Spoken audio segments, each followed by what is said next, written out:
morning, everybody. My name's Dave Lynch. I'm the city manager here in Newton Falls, and this is our regular morning briefing regarding the COVID-19 era here in Newton Falls, Ohio. We do this every morning. It's about a 15-minute broadcast at around 7:30, give or take a moment or two, to talk about what's happening on a local basis regarding the coronavirus. We want you to pay attention to the Governor Dr. Acton's press conferences that are held during the week around 2 o'clock, mostly on Tuesdays and Thursdays, and also what's coming out of Washington in terms of the federal authorities, especially Dr.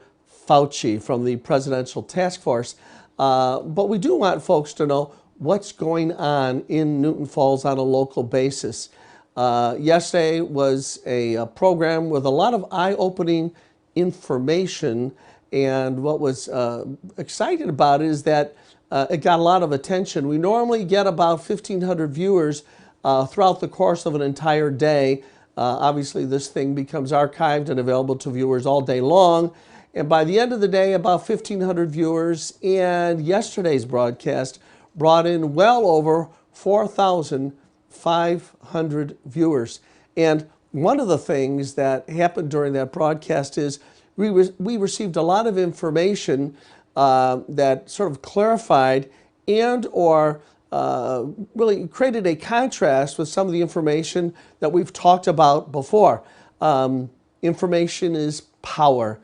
And so if we present somebody with an alternate viewpoint, that doesn't mean that we're trying to create confusion.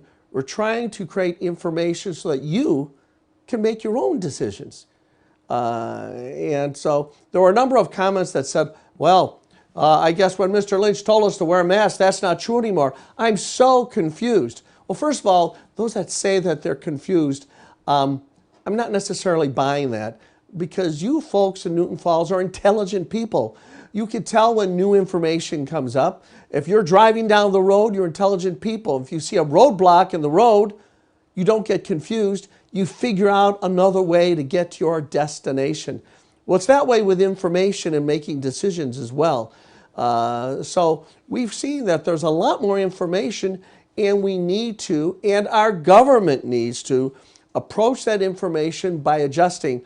One of the best coaches the Browns had was a guy named Marty Schottenheimer, and while the end of the game clock, he had difficulty managing it. Well, the good things he did, he was called the king of the halftime adjustment.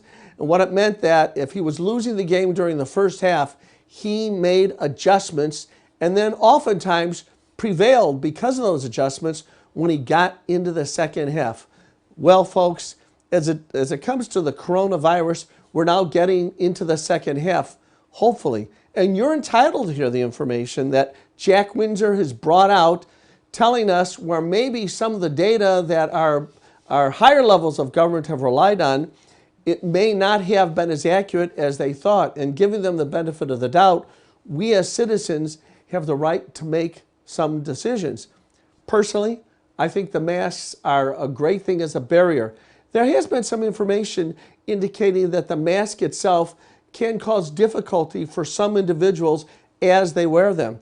And for those people, maybe you shouldn't wear the mask because the difficulty that it causes for your own problems, asthmatics, people with other respiratory issues, maybe they can't wear that mask. But generally speaking, it's only common sense that a barrier between your nose and mouth and somebody else's nose and mouth will help diminish the chances that those small molecular particles of the virus can go from one person to another. So folks, use some common sense. You are smart people.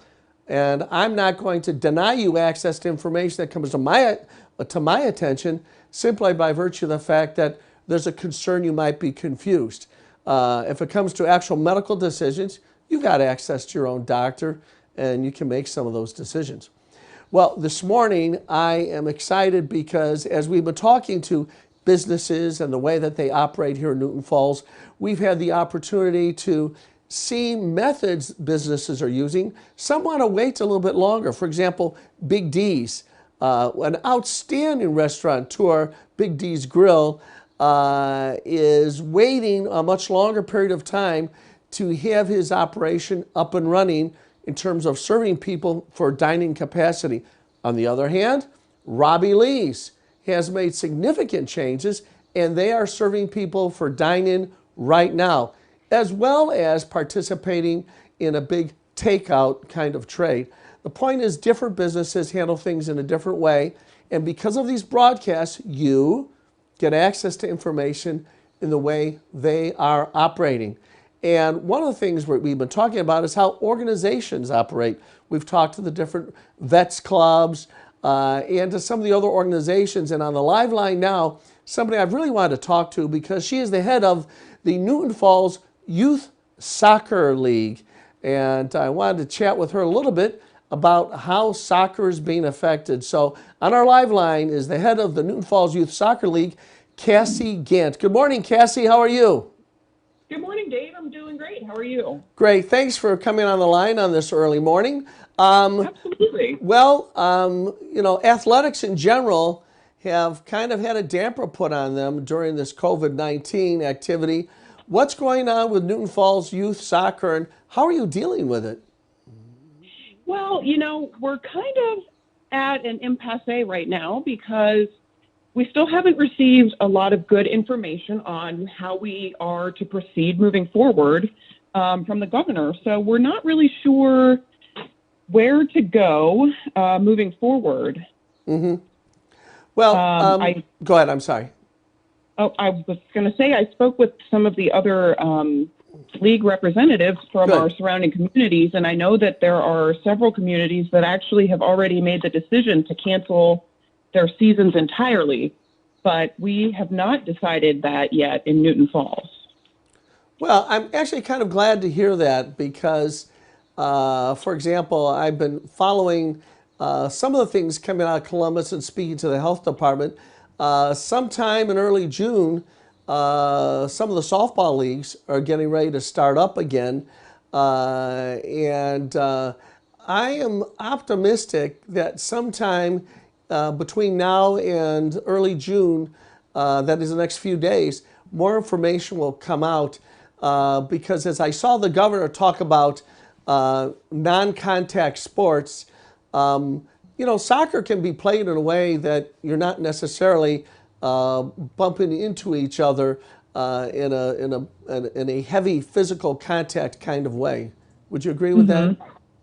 I do. I mean, it might be difficult for our younger age groups because we like to say that they play beehive soccer because they don't quite understand the rules yet. So they all see the ball and they go and chase it. Yeah. So it might be a little more difficult for us to implement something of that nature for the younger children. But certainly for the older children, we would be able to, kind of make some changes to make sure that we were able to abide by the rules and, do whatever we need to do to make sure that we can keep all of the kids safe and even keep the parents safe on the sidelines. Yeah, that's right. Well, more and more, Cassie, it's looking to me like the new protocols are going to be, because of what we've learned from the data, that it's focused on really senior citizens. And I don't mean just senior citizens, but I'll call them uber senior citizens, people age 79 and higher. Keep them home, let them see the video after the game. But as we move into the era when we isolate older folks and let people that are less susceptible get back to more normal life, I think essentially, although I hate the concept in general, in order to get soccer going again, a grandparent-free observed soccer might be the kind of thing we organize this summer. Yeah, I definitely agree with that. Although, I mean, I do think that is kind of sad for these children's families that they may or may not be able to be there to watch them play live, because I know it's exciting. It might be something that we have to look into. Yeah.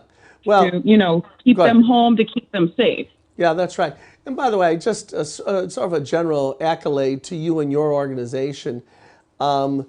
Youth soccer, in my opinion, it's sort of become the universal sport.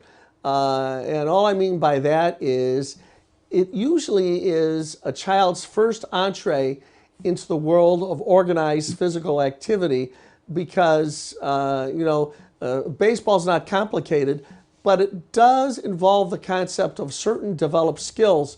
Whereas with soccer, see the ball, chase the ball, is you called Right. it beehive soccer. It's a Yes. pretty straightforward concept, isn't it? It really is. Yeah. And Newton Falls Youth Soccer has really been something with a high level of participation, hasn't it been, Cassie? It has been. We've seen our numbers increase over the last 4 or 5 years. We're definitely getting more younger kids coming in. We have seen an increase in the numbers in our youngest age group, which is wonderful. And we've definitely seen, a pretty even keel with the older age groups as well. Well, Cassie, you've got my cell phone number now. I want you to make sure you reach out to me in the next few days to see what we in the Okay. city can do to help interface with the health authorities to see how you can get going again. I talk to them on a daily basis.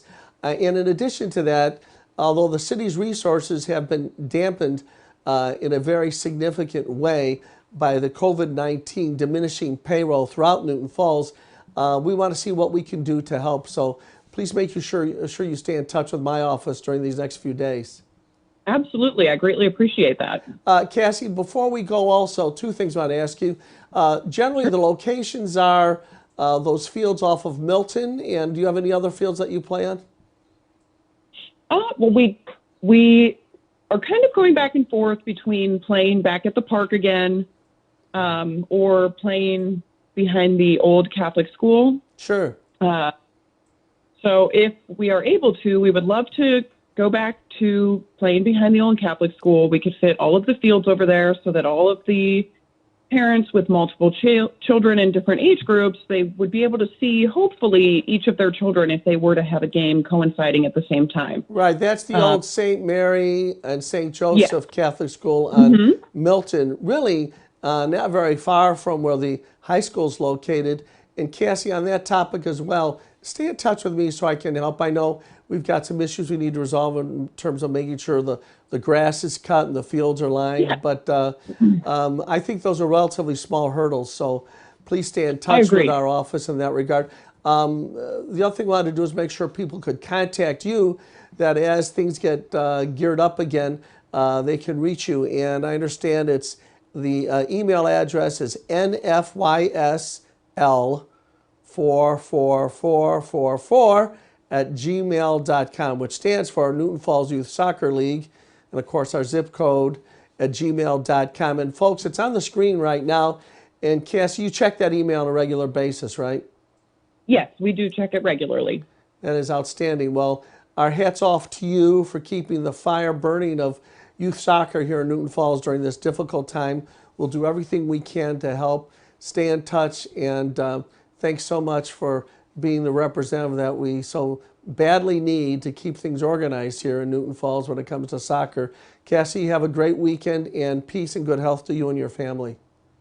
Thank you so much, and the same to you. All right. That was Cassie Gant, and she is the queen of youth soccer. And as I was mentioning before, youth soccer is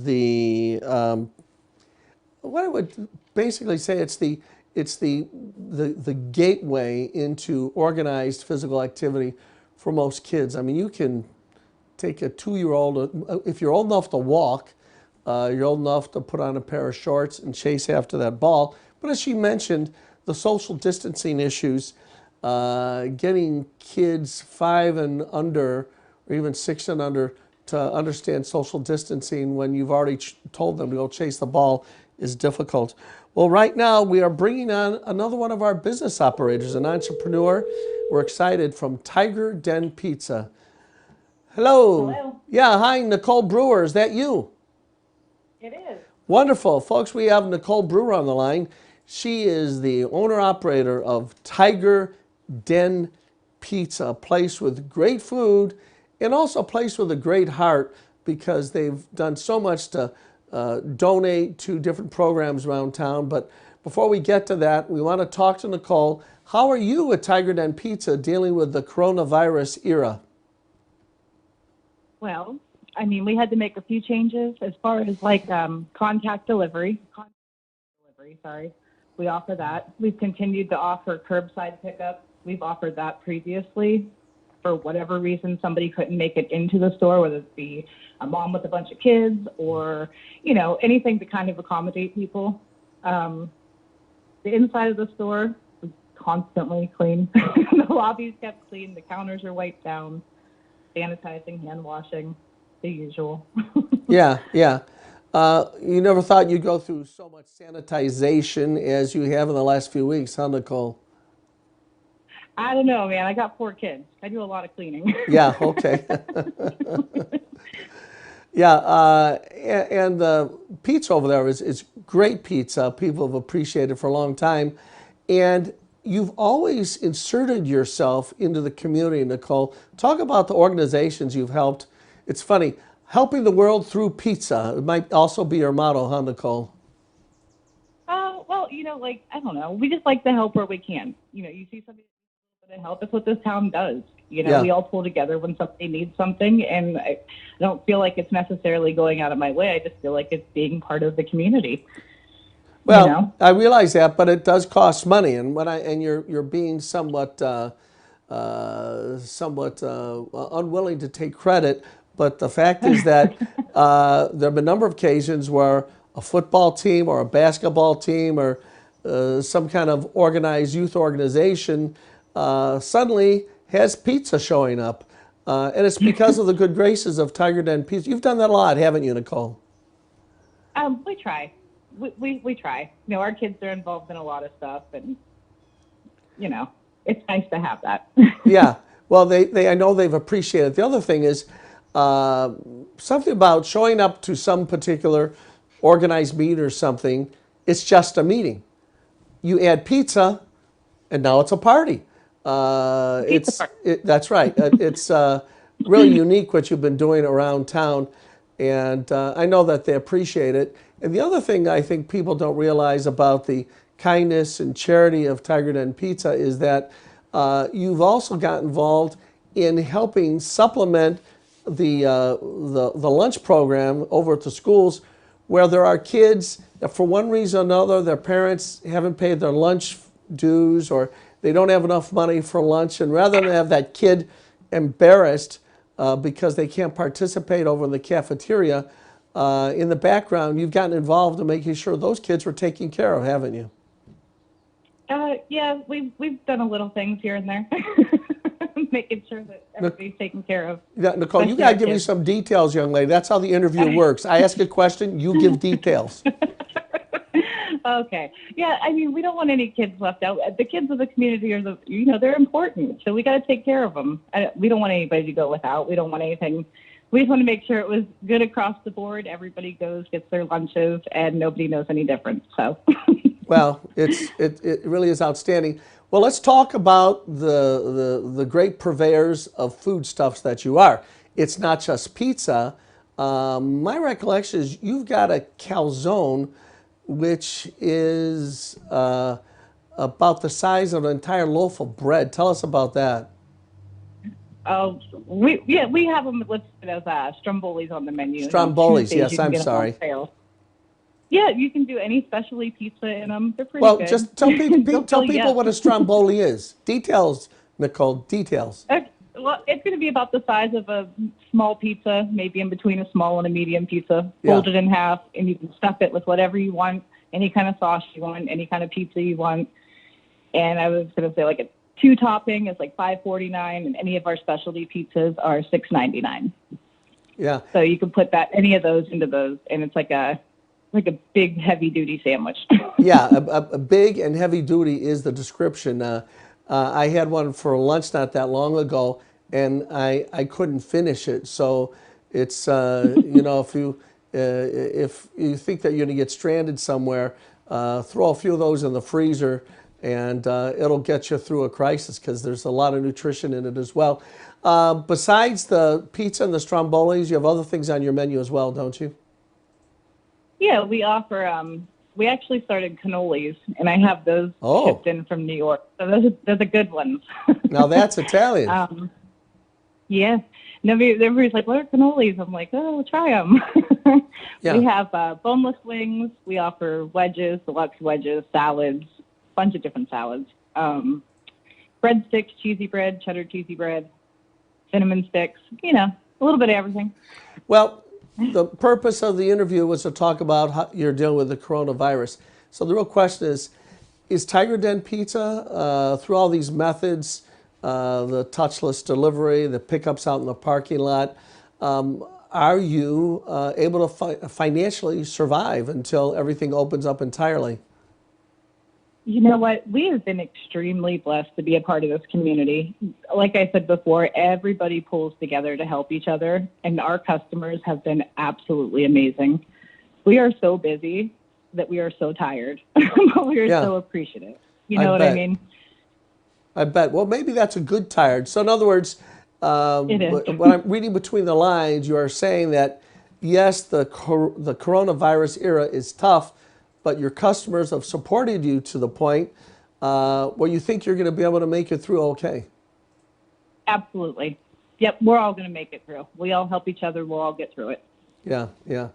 Well, it's kind of exciting and uplifting to hear. We've talked to a lot of businesses in town that have figured out a way, either through new techniques, which partially you are doing, or because the community has sort of rallied to itself and to the businesses that are smaller enterprises have figured out a way to survive. And we appreciate the fact that you and your family have thrown down a flag of community here in Newton Falls, and just the fact that what you do to stay open helps us generally in this community. So on behalf of Newton Falls, we thank you so much, Nicole.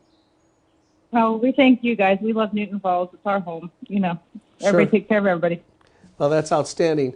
Well, listen, good luck as things continue to open up more, and most especially good health to you and your family, Nicole. Thanks so much.